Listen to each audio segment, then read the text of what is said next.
This PODCLIP is brought to you by Paradigm Human Performance and their HSE subscription service. And this is actually something I was on Todd Conklin's podcast a couple of months ago, and this is something I put to him, and I offer it as just something I've noticed about the safety community, where there is a very great attitude of don't blame the operator, right? Yeah. Something goes wrong, don't blame the operator. But I think that needs to be flipped upward also, right?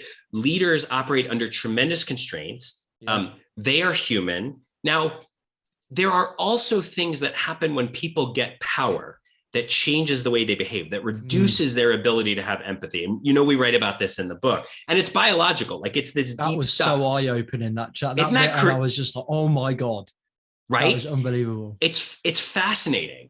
And just this idea that just giving people power, even a fleeting false sense of power, gives them liberty to behave in ways that we think of as generally antisocial. So that's not good. I want to be on the record saying, like, I don't like that. But I do think that in the same way, and Todd and I had a long conversation about where power ultimately resides in an organization. And I think that's a very, very interesting and squishy concept.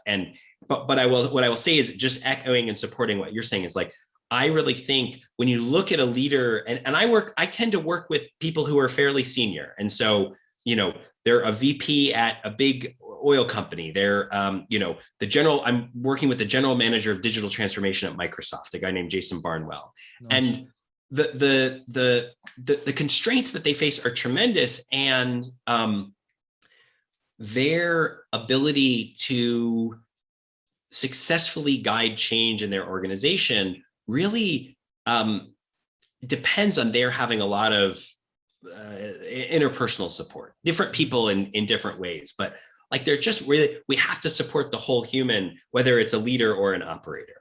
Yeah. Yeah.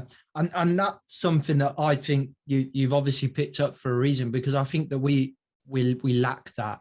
I think that we forget that the safety profession also exists to help protect the safety of the board.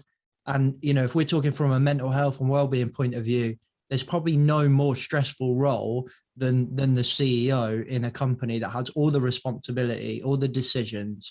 They're the one that, we kind of live in a world of, like you say, we try to push this no blame concept, but ultimately blame exists, and it will always exist because it exists at the top of the company. That CEO will ultimately be blamed if something went wrong. And I do think that we lack a sense of empathy sometimes when we have these conversations for the pressures of the board, for the pressures of those leaders.